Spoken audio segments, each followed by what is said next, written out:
Welcome to Tell the Damn Story, the show that explores the many ways to navigate the successes and failures that aspiring and struggling writers face to make your journey that much easier. Hello, ladies and gentlemen. Welcome to Tell the Damn Story, and hello, Alex Simmons. Hey, what's going on? Hey, hello there, Chris. Chris Ryan. This is my boy Chris. This is my man Chris. Hey, things are going on. A lot of things are going on. But first, we're going to say what's happening today on this show. We get questions from students, from fellow writers and so forth like that. And sometimes we get in these conversations with them and we have these great dialogues and everything. But sometimes they just pile up. So we have what Chris referred to as a baker's dozen of some of the most frequently asked questions. And we're going to answer those today. Those first baker's dozen, those first 13. Right. Yeah.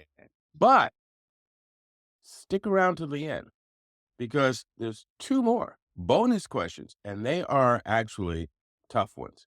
They're the ones that a lot of writers go through, deal with, have to face at some point in space and time.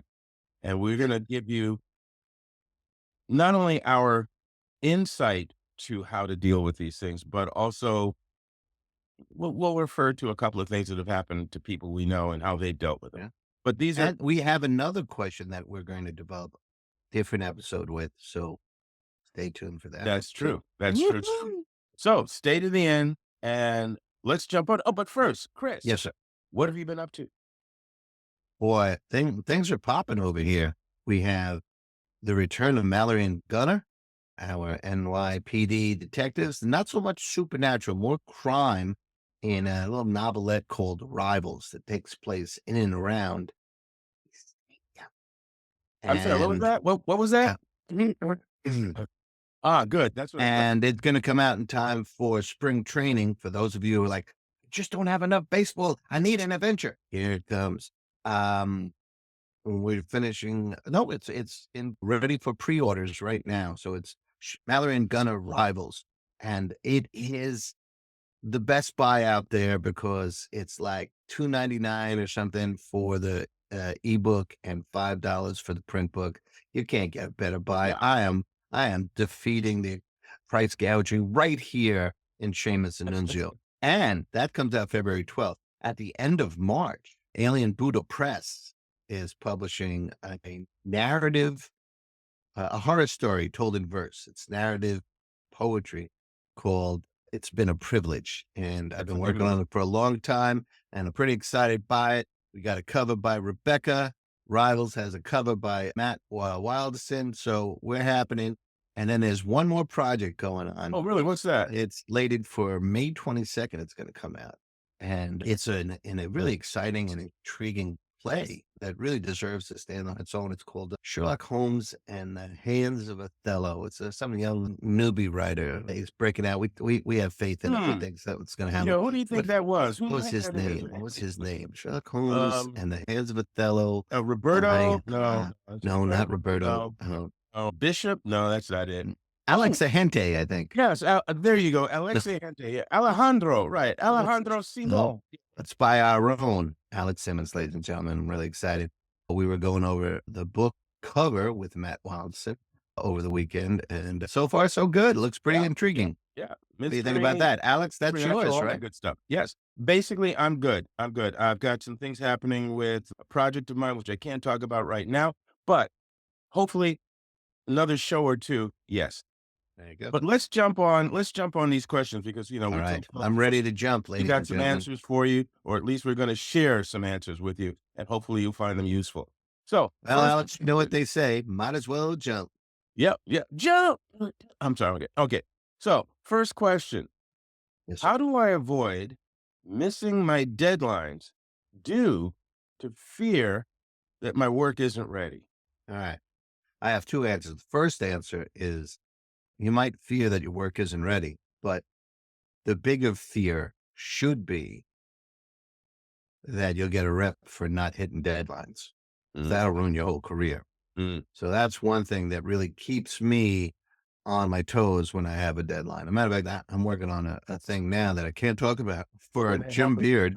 Hey, and it's due the end of February, and I'm a third of the way through it already because I I don't want to be anywhere near deadlines and still writing. So I Mm. always start projects much earlier, and one of my tricks is I know when I look at the guide sheet that the due date is February 28th, but for me, I due date to start was, by January 28th for me, so it's starting to go and I still have a couple more days before that. So if I can get a draft in the next 2 days, I'll feel okay. I like to write the first draft fairly quickly and then go through it a couple of times to smooth it out. And then I'll still be like mid-February, I'll set it. So that's how I beat deadlines, by being way ahead of them. Alex, having a much more complicated life. What do you do?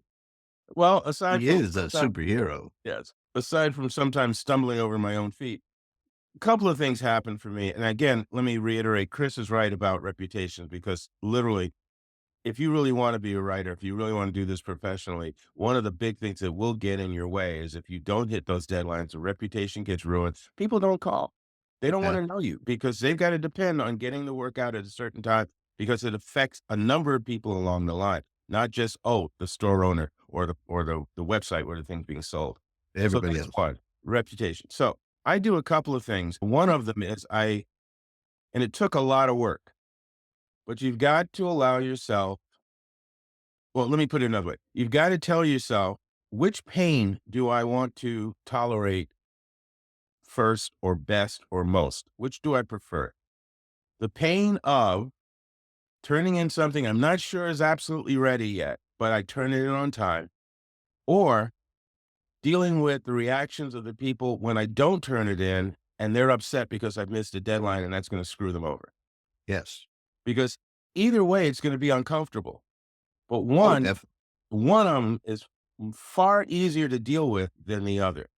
So part of what I had to do is I had to get myself to the point of where I'm reminding myself, yeah, it's going to be uncomfortable if I turn in something I don't think is absolutely ready, but I also know what's going to happen if I don't turn it in. right. And I'd rather face this than that.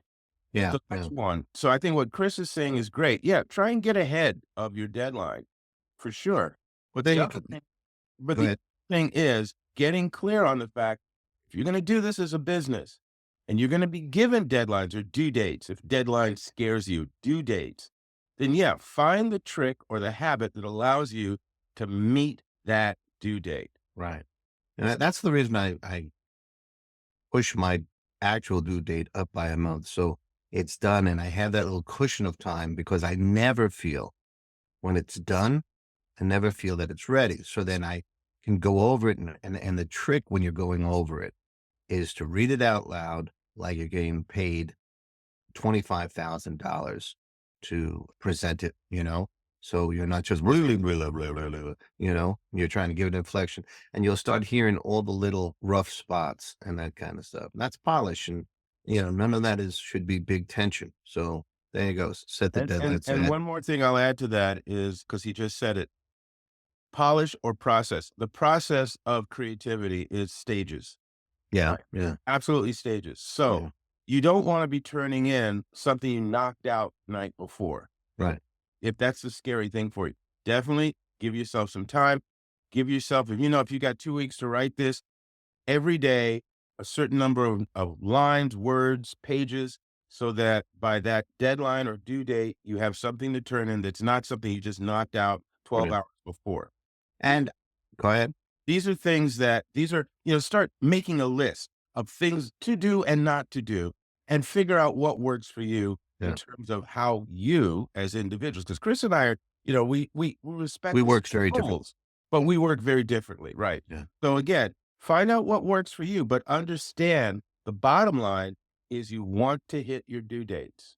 And so what do you have to do in order to make that possible for you? Excellent. And, you were saying, if set yourself word counts day by day and that kind of stuff, a great trick with that and a great mistake is to say, all right, I need to do 10,000 words today. No, no, no, no, no. Start with 100, 150 words. and then do 250, 300 words. And then, oh, all right, I can handle 200 or 300 words. All right. Then move it up to 200, then do 400 words. Don't give yourself the pressure of 400. But once you start rolling, especially if you have a meetable goal, meet that goal and then keep going. And And, everything else happens within gravy. time. Yeah. And then you feel better each day. And if you're watching on YouTube, you can see my other trick. And that is I have Uatu, the watcher, tickling my ear as I write. See, if you look at it, and that really helped me stay on task. Yeah, I've been meaning He to just, talk to you if I about that stop writing, relationship. he just flicks my ear. Something. It's also All got right. That's animal if farm you're in his if house. you're listening to the podcast, I apologize, but it is worth it's just a silly moment. All right. What's number 2, Alex? Number 2, how do you stay focused on writing assignments that don't inspire you? Well, it depends on where you are. If you've signed the contract to do the assignment, or if you've given your word to do the assignment, then that's the challenge. Hey, I gave my word, right? And at that point, if it's previous to that and you're being considered or you're considering and you're like, yeah, but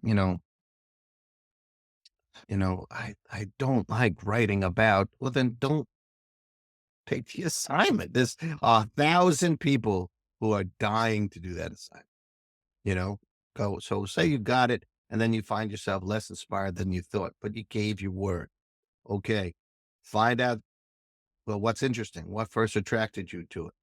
What can you say about it that would be interesting to you? Because you are primarily, first and foremost, a reader of this material, I would assume, or else why are you over there?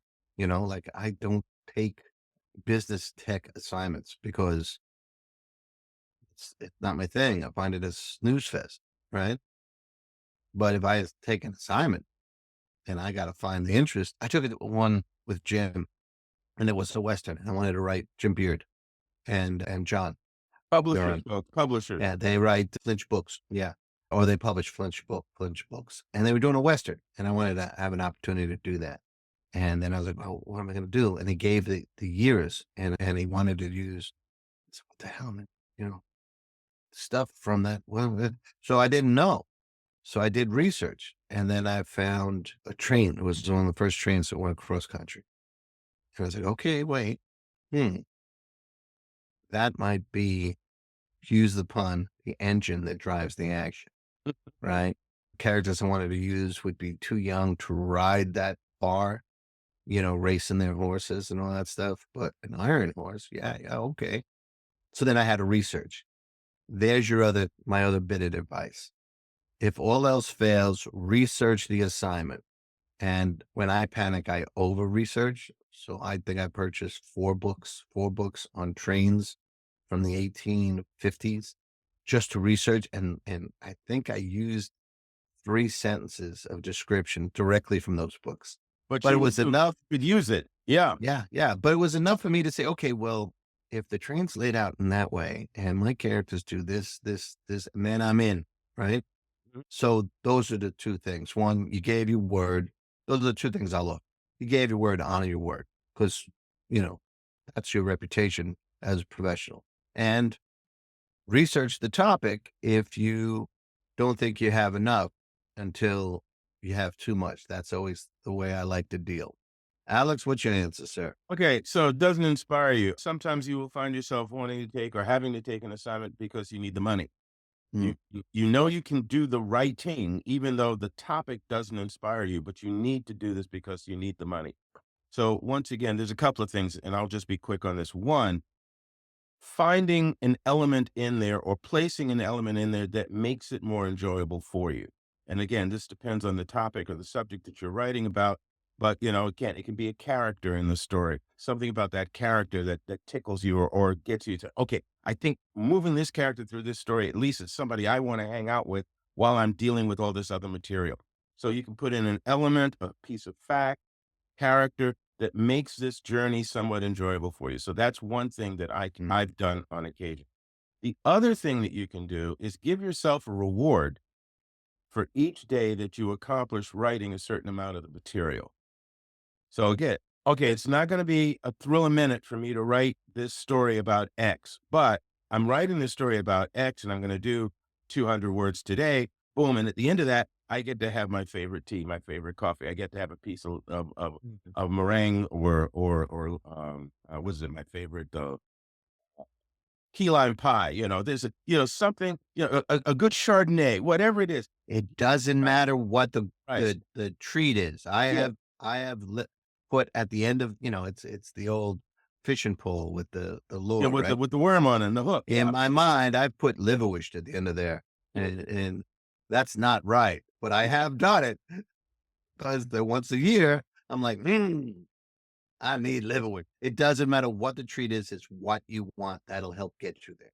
Yeah, exactly. So that was basically what I was saying, Yeah. is give yourself a pat on the back, a treat, something that says, yes, I made it through this. I made it through this. I made it through this. And suddenly it'll be over and you will have given yourself X number of treats. You will have completed the assignment and you can get that check. And that's a factor. So again, add an element to the story that's enjoyable for you to work with, or give yourself a treat at the end of each writing session so that you can say, I feel good about that. Tomorrow, I'm going to move again and do the next phase. Okay. All right. So Excellent. let's move on to number 3. How do you choose? And this is one I hear all the time. How do you choose the best or the right plot for a story? How do you do that? Well, my honest answer: Yeah. there is no best or right plot. It's the one that won't leave you alone. We've talked Elaborate on about that. this. What do you mean Well, by we've talked about this on the show. It comes from Stephen King. Which Alex, you understand it, of course. Me and Steve are sitting there having tea. No, he just writes about it all the time. But he likes to think things through, right? And there might be ideas, 3, 5, 1,000, but he's like the one that bothers you, that taps you on the shoulder, that wakes you up in the middle of the night. So, what would be good if this happened?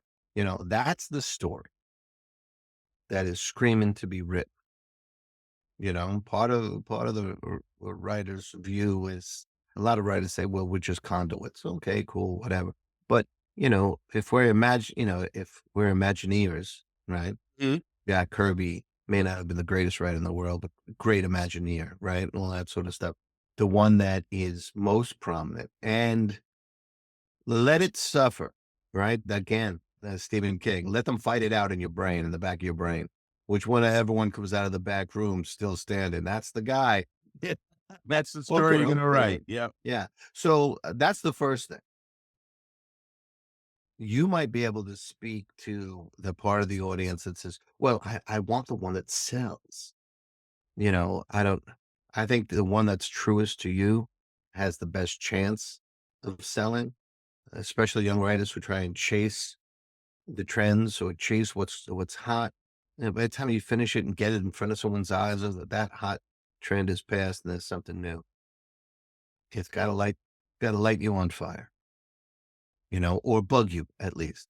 If it haunts you, if you think about it in ShopRite, or when you're folding laundry, that's a pretty good indicator. All right, Alex, what do you got to say about this? Okay. In a perfect world, the muses will affect you and they'll speak to you and you will feel inspired and you will write great things because you're coming from your heart and all that kind of good stuff. In the practical professional world, no, it doesn't always work like that. And so to me, it's one of those things where, again, if you're hired to do a particular project and you have to come up with an idea, you're gonna, again, as Chris said, you're gonna come up with maybe several ideas. I always say play with the ideas. Don't, it's not like, oh, I gotta come up with it, I gotta work on it. Play with an idea. I get 2, and you got a clean slate. You get to play with these ideas. You're going to come up with at least 3. I say 3 to 5 normally. You come up with 3 to 5 because sometimes the first idea is not, well, it sounds good for a moment, but come up to 3 to 5 ideas. And then you look at them, you work them over, you play with them, you nurture them a bit and see which one starts to stimulate other ideas and see where you can go. And you ask those those 2 words, those perfect 2 words that most writers utilize at some point in every day of their life. What if? Yeah. But What if if? Right? What if I did this? What if she said that? What if it goes in this direction? And you see where that takes you. Because really what you're doing, again, as a professional writer who doesn't have to make a living, you don't have to worry about any of that. You can only write, you can write whatever you want. Well, then you have the time to leisurely wander through the fields of creativity and pick something, pluck a flower, smell the flowers, all of that. But if you are actually trying to build a career here, there are going to be, again, that thing I mentioned earlier, due dates. There are going to be other people vying for blah, blah, blah. So you've got to have habits that allow you to come up with an idea or 2 or 3, as I'm suggesting. Play with those ideas until you see which one. Ooh, okay, this has promise. What if I did? What if I did this? Develop that. Begin to find the moments that excite you and move forward from there. yeah, Because that then will allow you to keep going and to meet again those due dates, those deadlines. And again, Chris has said this 1,000 times in the show, and I think I've said it, well, because I'm older, I've said it 2,000 times. You know, the more you write, the better you get. yes, It's an exercise, man. You build up the muscles, you build up that flow. So nothing that you write is a loss right, because you've done it and you work those muscles. But as you're doing it more intentionally, you're getting better at it. And right, that's something you want to strive for. And that'll help you also choose plots and ideas that you can build into the stories you want to write. yep, Okay, cool. excellent. Thank you. So let's go with number 4. How Want me do to I read? know? Oh, go ahead. How do I know when I should stop rewriting? When you have more bills than bank account. And when your fingertips are bleeding. Yes. Yeah, well, what George Lucas says, you never finish a story, you abandon it, right? Because the deadline is there. You run out of Again, the technique that I use, again, I've said it before, but reading it out loud like I'm getting paid a lot of money, right? And the first couple of times I do that, I never get through a paragraph. Sometimes I never get through a sentence, but it's part of my process, and I will fix it, and then I'll begin again, reading as professionally as I can, and it keep going until the next problem. And it might be the very next sentence or it might be the next paragraph. But as I do this process, and it might be over a couple of days, I'll get further into it to the point where I'm reading the whole thing without having the crushing ego destroyer of this stuff. And when you're not at the keyboard, you will go through, every writer goes through that, suck. And the way to end that is to say, well, what exactly don't you like? What is the problem? If you have nothing specific, shut the up, But as you're going and reading through it, and this comes from Joyce Carol Oates. She did it before she started writing. She was a runner and I've said this a million times. She would have the idea and the story in her head and she would tell herself as she went running. And as soon as she tripped over a plot point or a scene or whatever, she would start fixing it in her head and work on that for the rest of the run or whatever. And then as she kept, each day running, once she could tell herself the whole story while she was running without stopping to fix anything, then she knew she was ready. You guys can do some version of that. Great. I do the writing first and then I'll edit, and then I'll start doing the reading out loud. And that's how once I can read it all the way through without puking, right? Because writers are always hard on themselves. Then yeah, this is pretty ready for submission. And you have to prepare yourself because you might send it in, and people might say, "Wow, this is great. Okay, love it." And people might say, "Can you work more on this scene?" Or we need, when I was my journalism days, like we need to cut the bottom 4 paragraphs and all that stuff. And there was one experience working for a comic book magazine that no longer exists, where they wanted me to interview a bunch of people and the company put them all on the phone at once. So I interviewed him that way. And they said, well, we wanted separate interviews, which had nothing to do with how the story came out. And they said, we'll take it from here. And then they put it on the front cover, and I read through the article that I had written, and they had changed 17 words all through this cover article. So you can't take all of that stuff seriously, right? You do it to the very best you can, read it through until you can't puke, you don't puke anymore, send it in, be ready for edits. That's all. Now, Alex will tell you, this is going to be a professorial lecture, ladies and gentlemen. Here we go. Get popcorn. Yeah, right.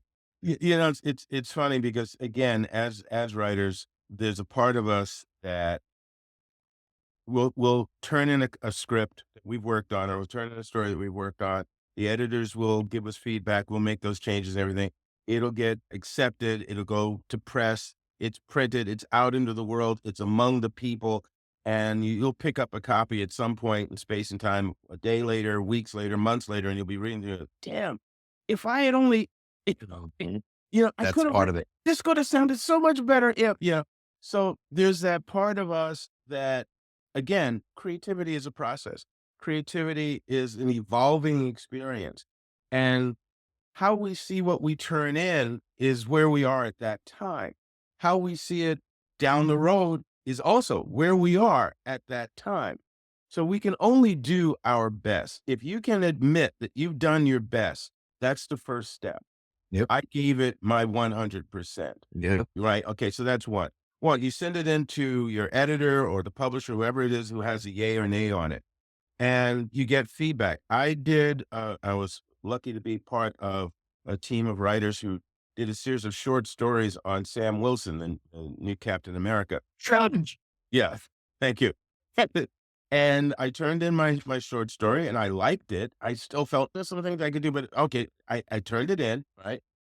And I get back from the editor. And by the way, there are different types of editors. You always want a good editor who's a diplomat, a person who knows how to talk to you and help you move forward and get better. There are others, but that's what you want. You want the good ones, right? But anyway, I was lucky enough to have a good one. But still, there were things that the editor felt I needed to address. And I had to look at that and go, oh, yeah, I knew about this. I knew about this. I knew about, oh, damn, I didn't see that. Yeah. Right. Yeah. So again, okay, you have that experience. You can smack yourself if you want, if you're into that sort of thing. But the bottom line is, okay, let's get to it. I can fix, as Neil Simon used to say, I can fix this, right? I can fix this. And you do. You fix it. And then you send it back. And sometimes it'll come back with a couple of new things in one. And eventually it doesn't come back. Yeah. It's accepted and it goes forward. And again, maybe 6 months from now, as you pick it up, or a year from now, you pick it up and you read it, go, oh, if only, well, that's where you are at that time. File that away for another story. Right, exactly. Because again, you are growing as a creative also. Yes. And before we move on to the next question, could you tell us the name of that Sam Wilson book? Sure. Captain America, Shield of Sam Wilson. When's that coming out?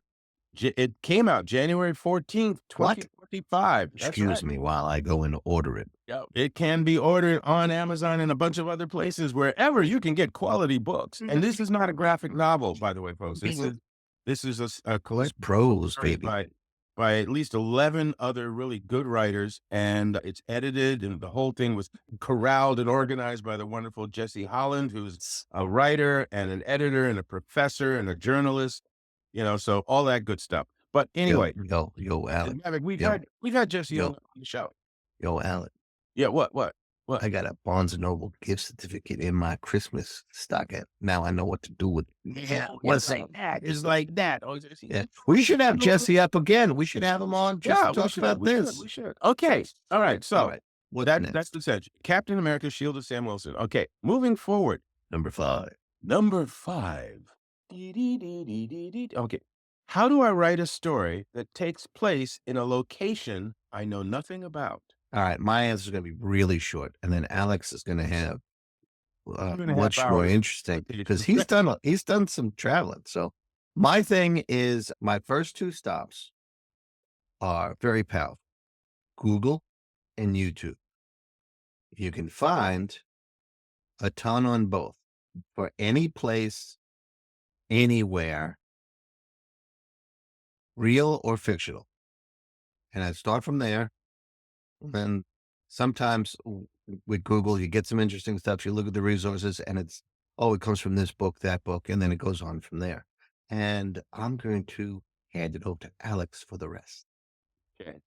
So depending on where you are as a writer in your writing journey, okay, it goes this way. First, don't. If you don't know anything about the area and it's going to require a lot of research and you're still sort of an emerging, aspiring, and you don't have a deep pocket that you can go travel there, then don't. Put your stories in locations that you are more familiar with. So that's one. Two, if you are capable of traveling, but I can't get to Siberia, right? Or I can't get to the forest in England. Okay. Then go to a woodland area or another area that you can get to and take in some of that vibe. Because sometimes, again, if it's a story in the woods and the woods are the woods in Canada, but you live in the United States somewhere, then go among the woods where you live. Trees are trees, and, fuzzy animals are fuzzy animals. You can get some sense of this and then go, as Chris was saying, to Google or whatever. Because again, people used to, I love this. I had students who would always want to write stories about samurais or ninjas in Japan, and they'd never been anywhere other than the Bronx or Brooklyn, or Queens, right? Right. So I was okay. So where does the story take place? Oh, well, it's in the forest and everything like that. I said, what do they have? Well, they have these big trees and maple trees and everything. I said, really?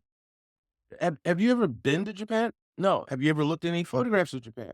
No. Okay, that's your assignment. So again, Right. do your homework, do your research. If you're insisting on putting it in an exotic location, then do your homework. So I would say again, start out by, if you're new to the game and you're just trying to get your feet wet and you're still a little unsure about this and that, don't. Do it in interesting areas. Where you live, what you experience on a day-to-day basis, the places that you go to, they are full of story possibilities. Yeah. Milk them. Yeah. Think Well, I about mean, milk them, right? Use that. most of my stories are based in New York or suburbs because I know those two areas really well. But Yeah. again, when I had to write about the Old West or blackjack, that kind of stuff, Right. yours has more research in your blackjack stories. But I, go and Well, there was one story that took place in a tank. I spent the day looking at World War II era tanks and clips and, you didn't get in one? huh? I didn't. No, I didn't need to. And there's an armory not far from me and there's tanks sitting there. So I drove I over actually there to look at, actually, I had to bail Chris out because they found him in one of the tanks. that's right.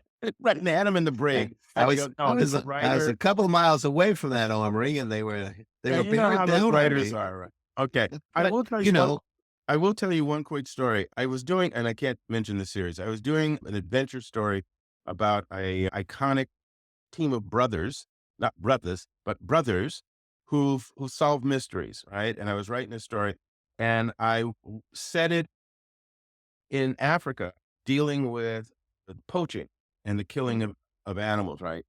And yes, I could have done the things that Chris said, at that point, looking at films and videos and all this kind of stuff.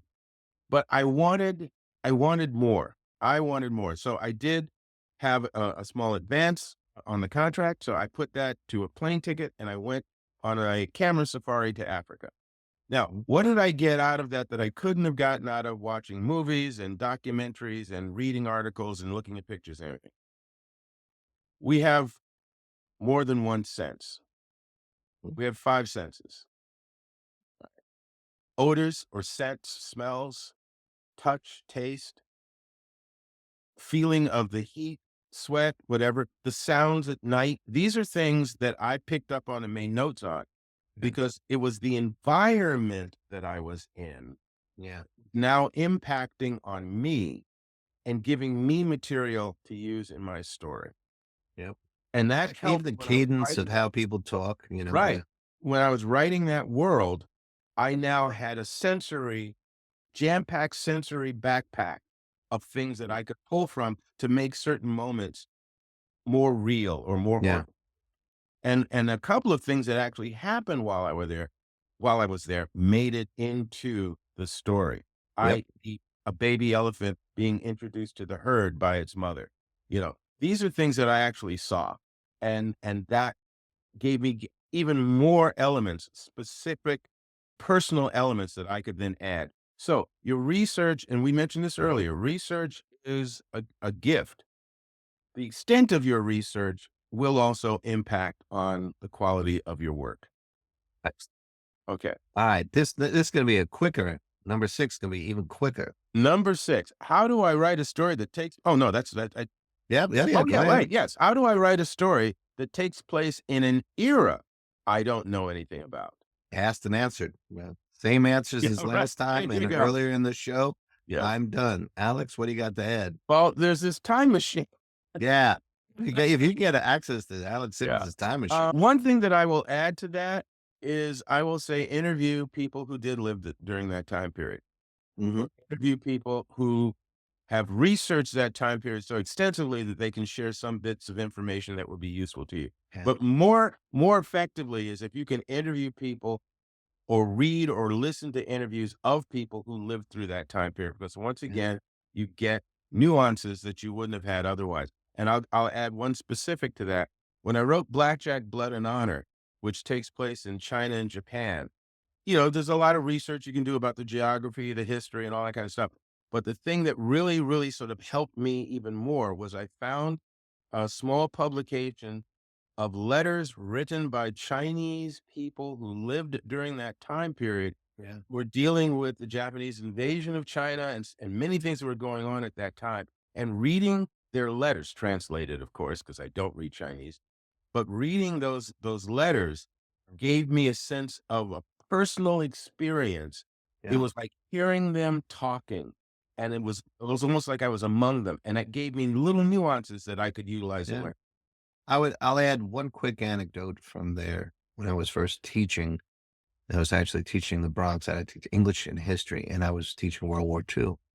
And I was trying to make it connect on a human level with my students. So I interviewed my in-laws who were in Sicily prior to World War II. And I talked to them about what was it like with Mussolini as a leader. And it was revelatory because they said, well, we were little kids. We were in kindergarten, first grade, and we would pledge allegiance to Mussolini.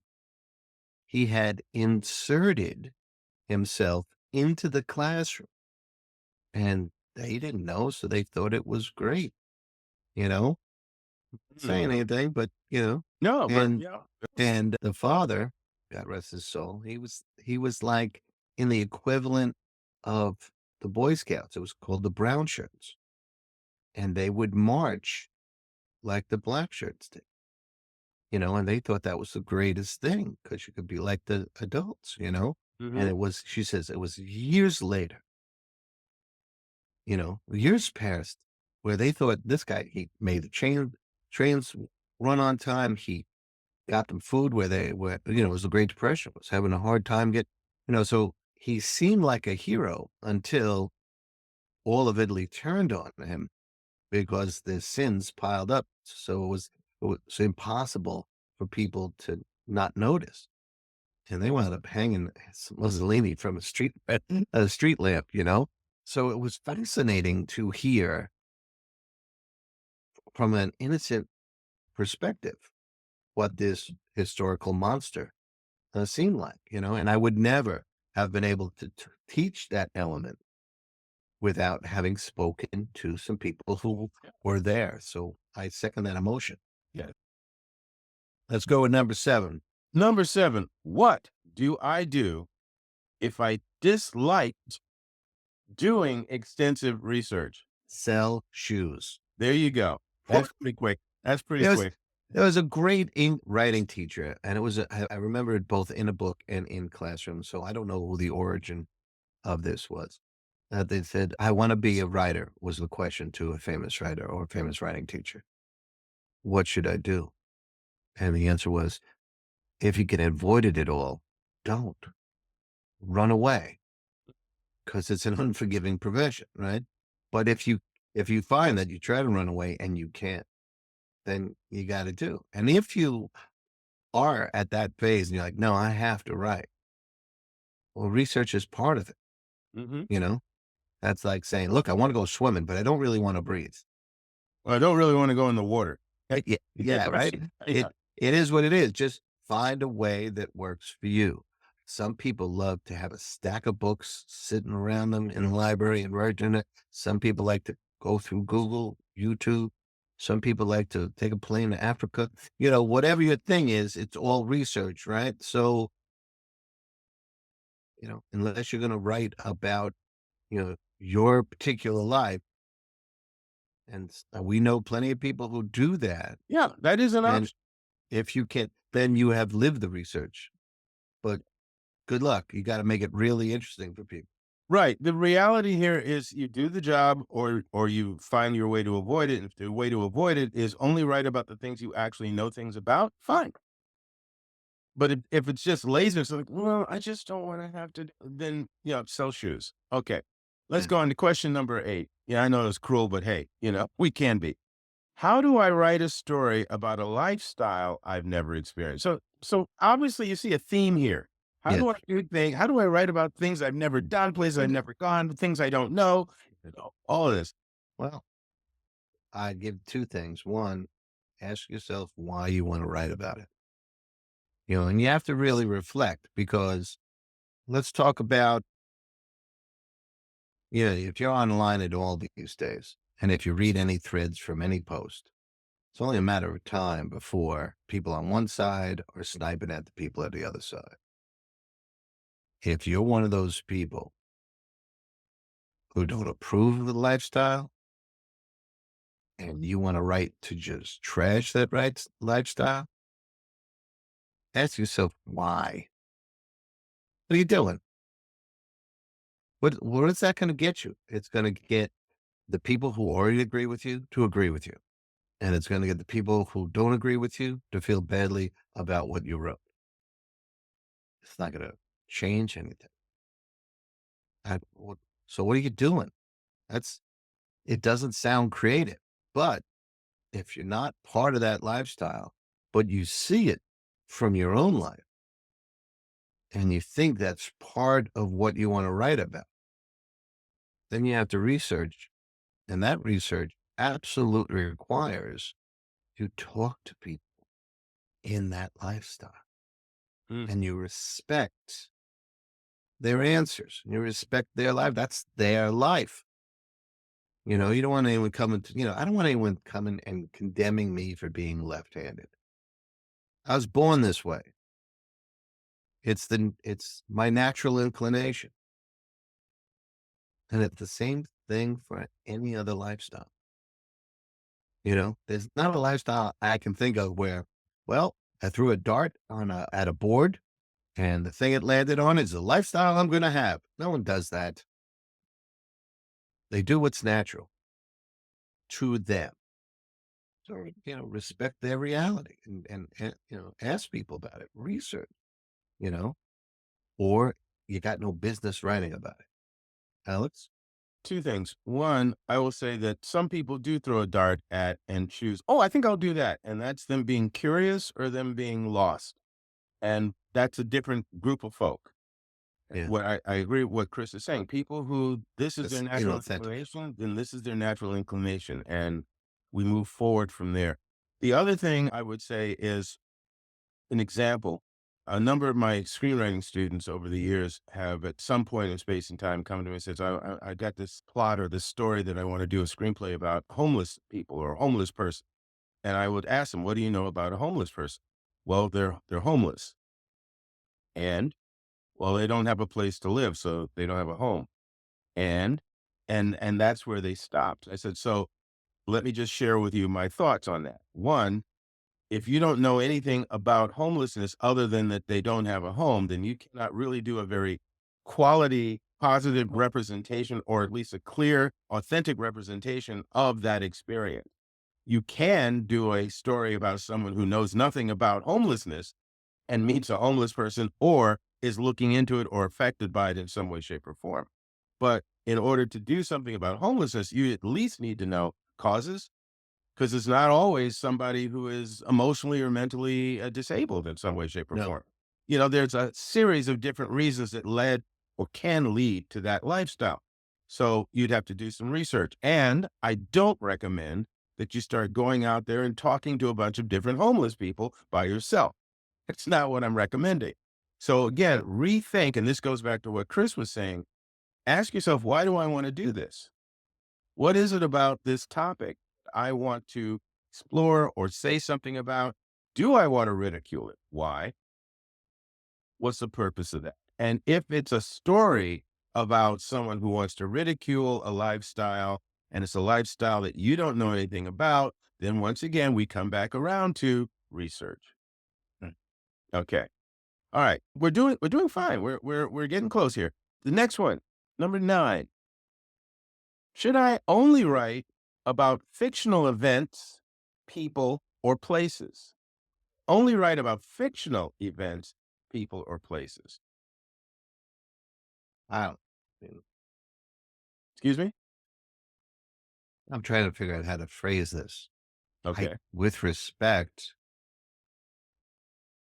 I don't think writers embrace the word only, Mm. right? You follow where your creativity takes you. Maybe at first, just write about the stuff you're really comfortable with.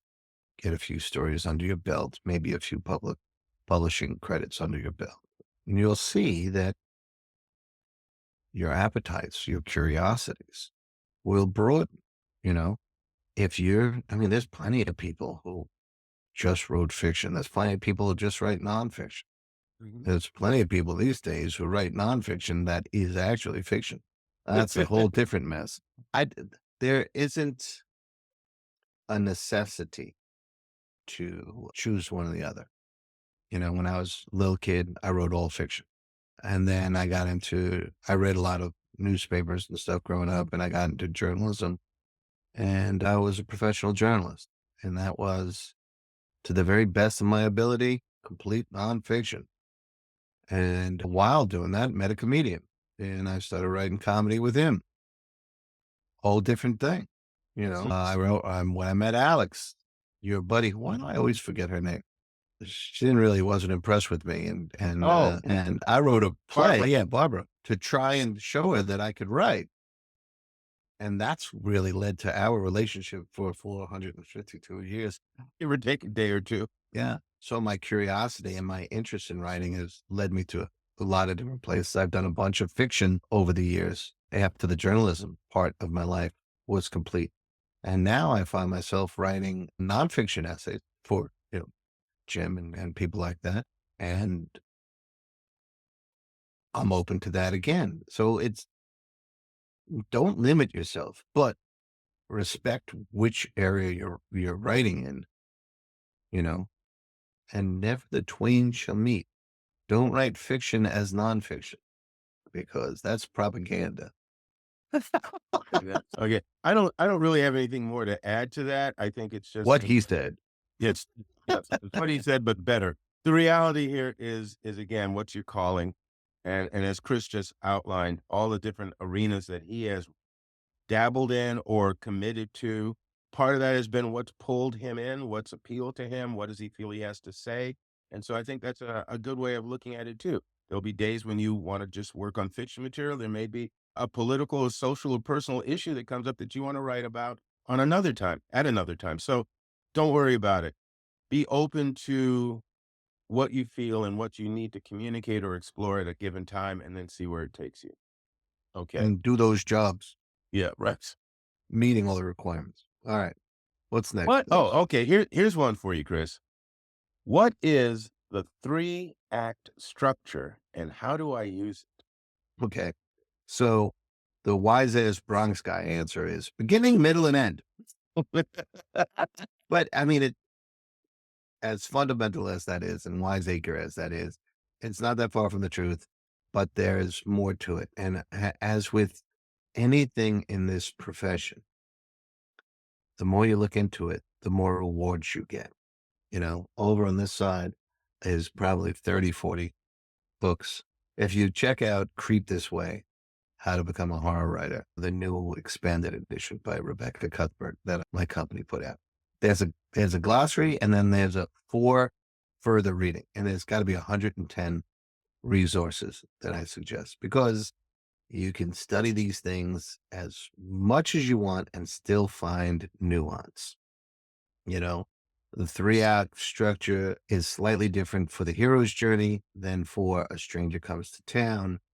But in essence, the first act is the character's world leading up to a choice or a call that would change the status of his world. His, her, theirs. Second act is the journey to address that. Whether it's heroic, non-heroic, whether it's lifestyle, whatever, it's you're in that special world of whatever that challenge is and what that means. And then the third act is the resolution of that act that changes the character in a way that will never be unchanged. You know, there's no going back. Your life has changed, hopefully for the better. Hopefully you've learned something, hopefully achieved something, depending on what the story is. So in essence, that's the 3-act structure. There's so much more to it. How do you use it? You use it the way you want to use it, right? And I'm going to create an analogy for that, okay? I have a little kid across the street, and there's 3 or 4 little girls down the block, and they all have bikes, right? And the little girls use those bikes by riding 10 feet, getting off, turning the bike around, and riding 10 feet again, because that's the best they can do right now, right? And the girl over here, she rides in circles and that kind of stuff. But there's a guy down the block who rides around popping wheelies. And there's other people we know who do Olympic events with bikes and this and that, and those circus things. You can go as far as you want. Think of Pulp Fiction or Reservoir Dogs. That's a 3-act structure. Well, each of them are put in a blender, mixed up, and the story does not take place from beginning to end. But when you finish watching that, your mind restructures it into the 3 acts. So there's a lot of different things, you know. There's a story, I forget the name of it, something Mori, where the guy had short-term memory loss. Oh, So Memento. Memento, right. The film was Memento. The short story, which showed up in, I think it was the New Yorker, was Memento Mori. And that story seemed to be going forward, but the pictures that were needed and the notes on the back kept taking you back to fill in holes and all that stuff. But in essence, it was still a 3-act structure done different. So start at the basics, beginning, middle, end. Read the hero's journey, read the writer's journey, there's a book called Stranger Comes to Town. They will give you the nuances. And the more you know, the more you can play with, you know? Remember when you were a kid and you got Legos or Lincoln Logs? And if you had 6 of them, you would build something that would take 6 things. But if you had 1,000 pieces, whatever you would build would be Monumental. yeah, whatever. So that's really the deal. The further in you get, the more you can play with 3-act structure. Hopefully I did it some service. But now, ladies and gentlemen, Alex Simmons. Once again, I think Chris has covered it fairly well. I'll make it fairly short. In one of my classes, we looked at an episode of a 1979 comedy show. It was a pilot for a TV series called Benson. And so it's 22 minutes long. It's a 22-minute episode, right? So your beginning, middle, and end, your act 1, act 2, act 3. Act 1 is, again, as Chris says, introducing the characters. You meet Benson. Benson comes to the governor's mansion because he's been asked to go there and do a favor for a week, working with the governor to help organize the house and all that kind of stuff. He meets all the characters who live and work there. And you get the comedy and the humorous situations, and you get a little sense of each character's personality. Act 2 Benson's been working there for a few days. You start seeing the conflicts. Now they've given you a sample of the conflict in Act 1, but in Act 2, they've exacerbated it now. Now it's a bigger issue. But then there's these minor conflicts between Benson and the other characters. So we're getting a sense of that. Then he gets to know one of the characters really well and a fear or concern that this character has. So he feels something for this character. Then a second character on a different level expresses her concern and he feels for her. So there's a problem that needs to be solved. Both of these characters need help, and Benson decides he's going to help. So that Act 3, it's the solving of that problem, the climax of the story, the resolution. And by the end of Act 3, he's agreed to stay on and help the family further. Okay. Right. So that's it. Act 1, Act 2, Act 3. Introduce characters and problem initially. Act 2 is the struggle and the climb or the journey to deal with that. Act 3 is the climax and the resolution of that problem, one way or the other. Happy ending, sad ending, or open-ended ending. There you have it. Yes, Mr. Ryan. Yes, Mr. Ryan in the back there. Yeah. And for those of you, since you have a screenwriting classes and students, so that someone in there might say, but Mr. Simmons, television is actually a 5-act structure. Okay. First is the beginning. The next 3 are the middle.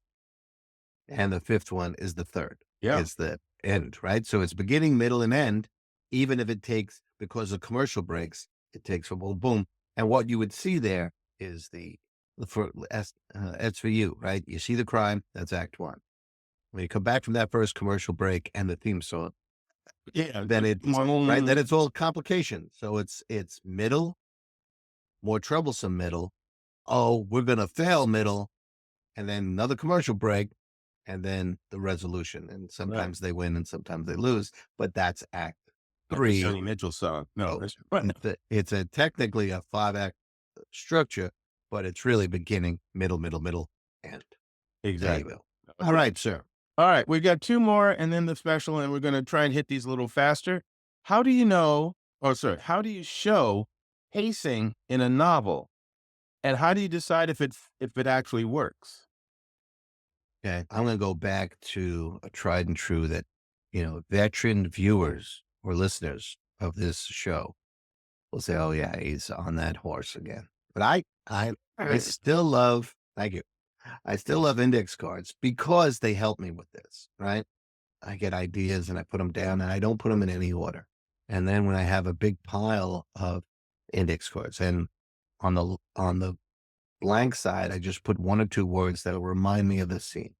And on the line side, all the notes I can fit. And sometimes I need, 1 of 2, 2 of 3 or whatever to get that scene down. But when I get them all and they're all piled up and all that stuff, then and this is where I start addressing pacing, right? So at first I just have ideas and hopefully you have more than you're ever going to need. And then when I have this big stack of index cards, I always get up before anyone else, but a nice cup of tea and I clear off the dining room table and I put out all the words, all the cards. And that's when I start playing. Well, what order should they be in, right? And once you get it, then you start looking and you might see a sequence, but because it's, laid out, beat by beat or moment by moment with the cards, you can tell how long it'll take to get through that sequence. And that's when you start realizing, oh, that's going to slow down the pace. Think of a song, your favorite song, right? It might have a 4/4 beat. 1, 2, 3, 4, 1, 2, 3, 4. And then in the middle of it started going 1, 2, 3, 4, 1, 2, 3, 4, 5, 6, 7. Wait, what? Right? And it's just adjusting. The beautiful thing about writing and editing is that these aren't mistakes. These are process moments, right? This is adjustments you're making. And all right, I have to speed it up here, or that scene, these cards aren't really necessary, and you knock it down, boom, and you go like that. If you've written a draft, the try and true thing I always say about reading it out loud, that's when you'll hear it slowing down and dragging, And if you ever feel it drags, then you know the audience would definitely be a little ahead of you on that, brother. So you better work on it. There you go. There All you right, go. Alex. Polish No, that no, I'm turd. going to let that one roll. All right. Cool. That's a good one. So we have 12. What are some differences between writing science fiction and fantasy? Think of it this way. Sci-fi has some science underpinnings.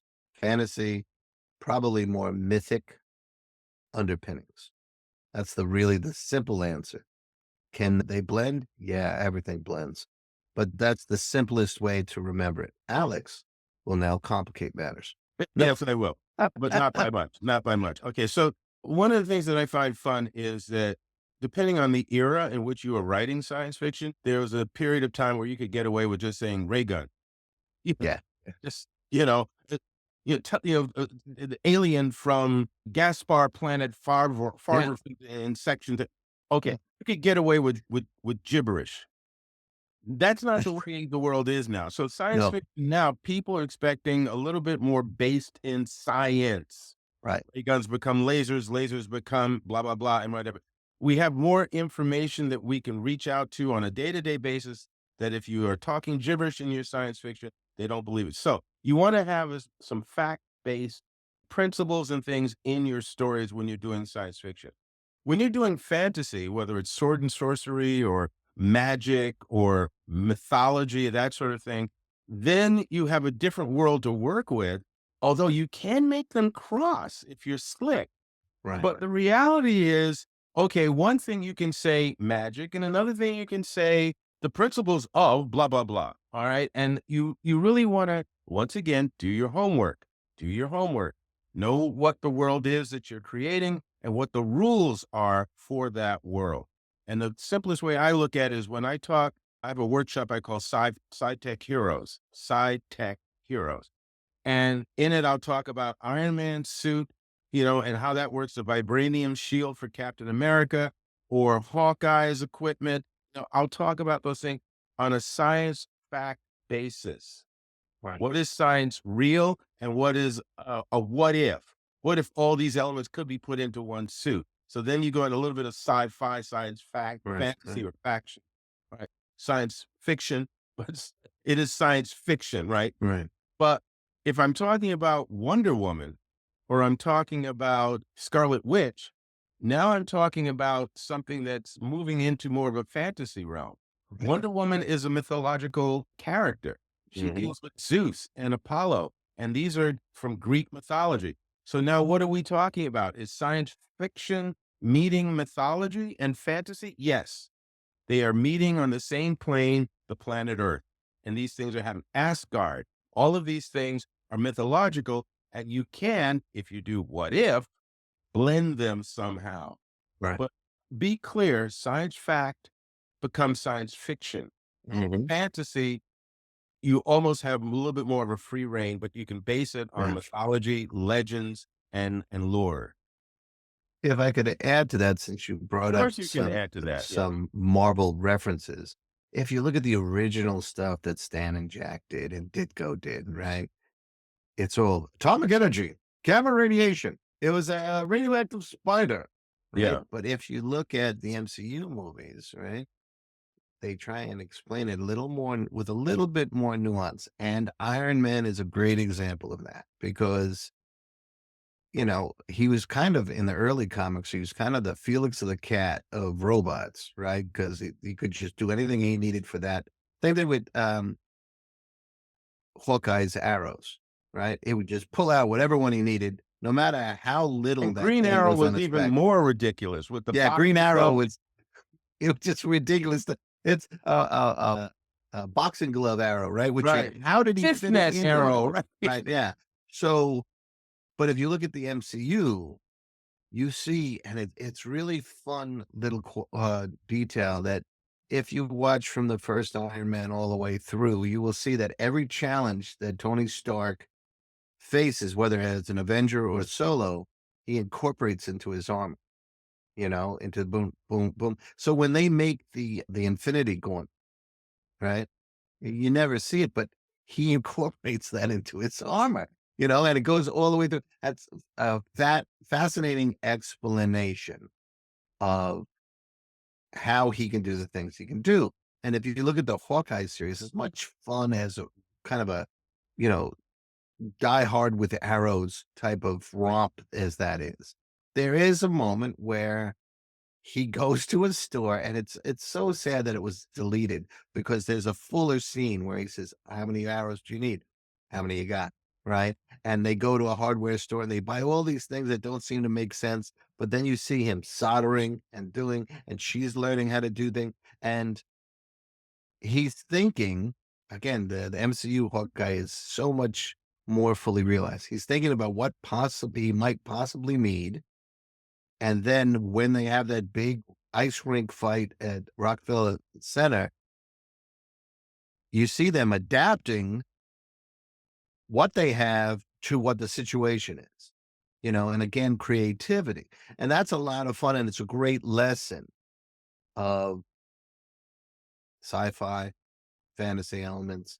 Even Scarlet Witch learns how much more she is, and as the story goes on. So there's hopefully that'll be some of the resources to go and have fun with. And that's how they did it. Okay, we Number have 13. we have number 13 this is a good one for you, Chris. Is writing comedy easier than writing drama, No, no. and why? Well, because comedy is drama twisted, right? It still comes from pain. It still comes from the challenges of being human. But you have to find a way to express that and still get to a laugh rather than a tear, or rather than right? Mhm. So that takes knowing the same emotions that you need as a dramatic writer, but then you need a hopefulness, a sharpness of wit. Not saying that I have them, to take that and say, okay, but we can say it this way and it's funny. Everybody With thinks they're words. funny. Everybody thinks they're funny. Yeah. Not everybody is funny. One of the things you can look at is watch Robin Williams or Pryor, Oh, yeah. and watch their comedy, sure.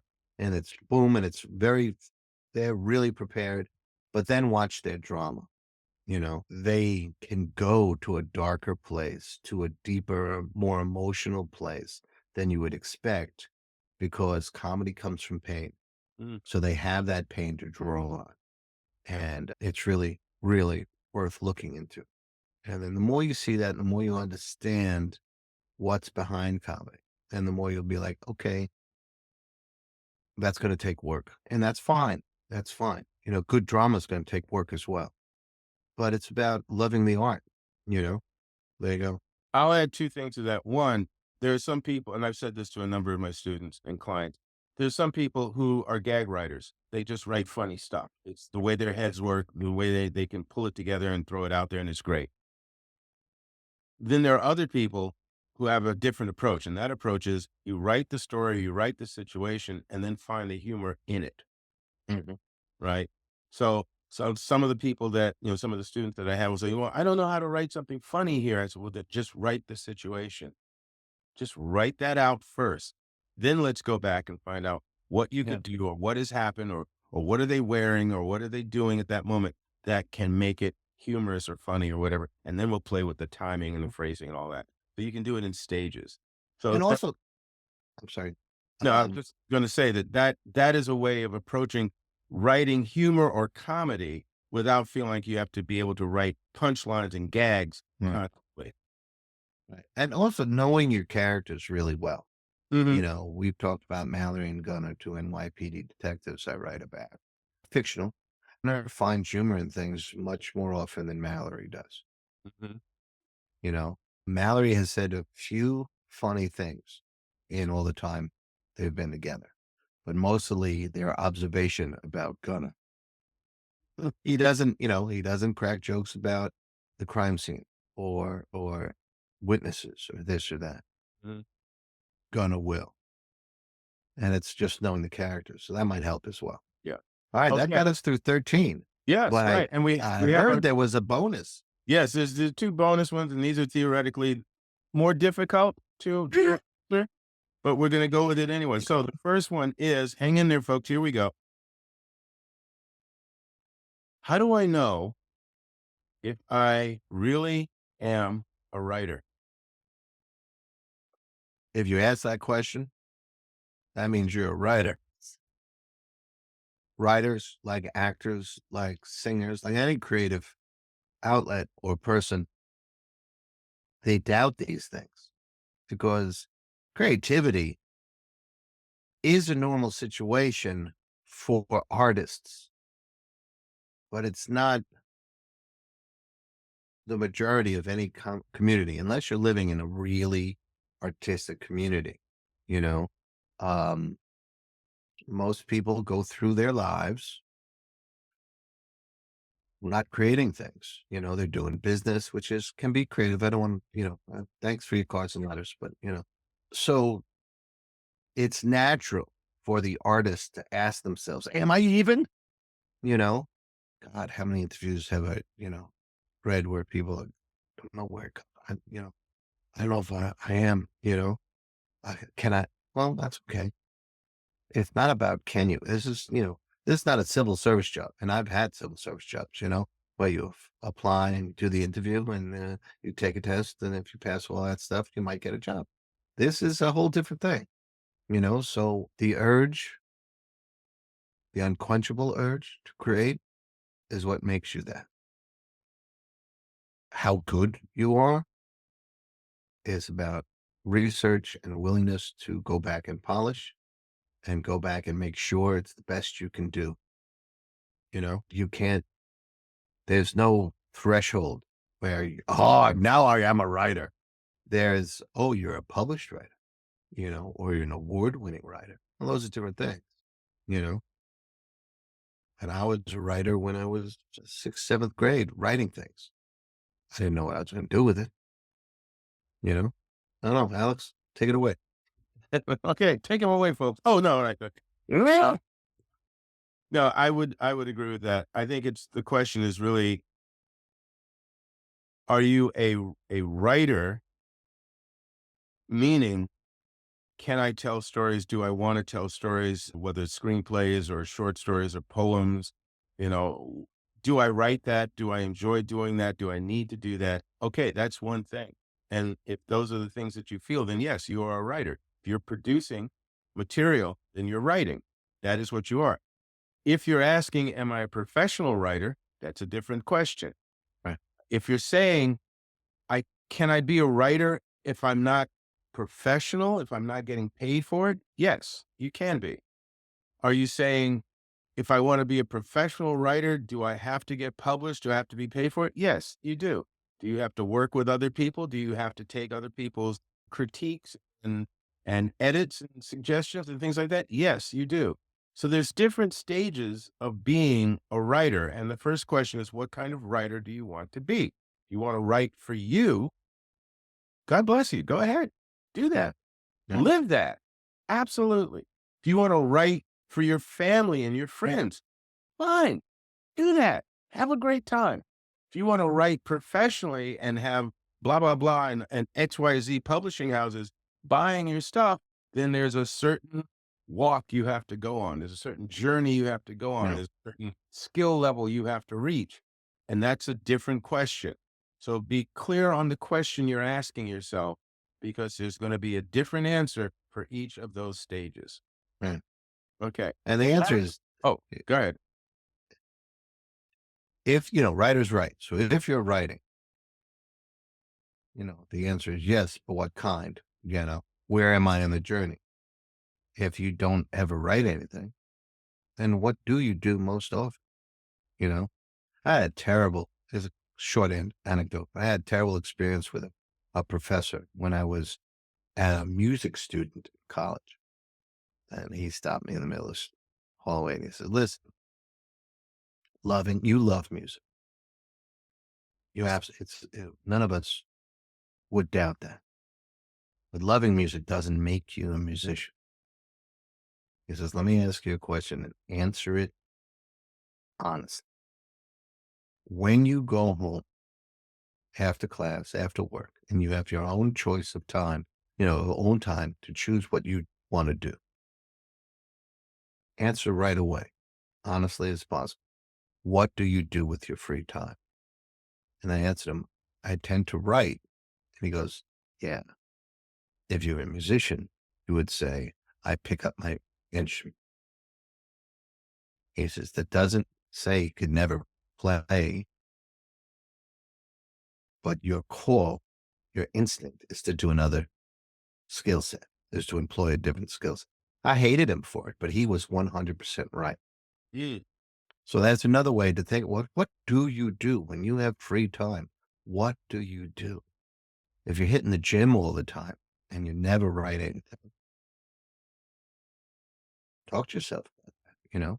If you do write, you're not satisfied with it, well, then that's just, going to develop it. Hopefully that's helped. Yep. There's Okay. one more bonus, and One I more. hear it's a whopper. Because it's the mate to this question we just dealt with. What if I don't sell anything? That may indicate that your writing's not ready.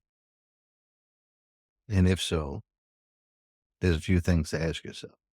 It may also indicate that your marketing skills and your commitment, which usually means money, is not there, right? So first thing, if your writing is not up to the level where people are going to start buying it, well, you ask yourself, well, did I write and then rewrite? Did I proofread it? Did I read it out loud like Ryan is always complaining that we need to rewrite it? No. Did I have other people read it who would give me an honest opinion and say, why is this? What's that? And then you have to take each of those things and value them, you know. Once someone told me, a great friend of mine, great editor, said, ditch the wife on some story. She's a bitch. And I had long range plans for that. So I had to kind of temper that idea. And then I went back and I looked for every incident where she could be perceived as a bitch, and then so it was useful. So you might have to look at all those things, you know. I recently did a blurb and I asked the person, listen, do you have people proofreading this? Because there's a lot of just simple fixes, proofreading fixes that will hurt the reception of this piece. And he says, yeah, we have, and I was glad about that because the story itself was fascinating. Mm-hmm.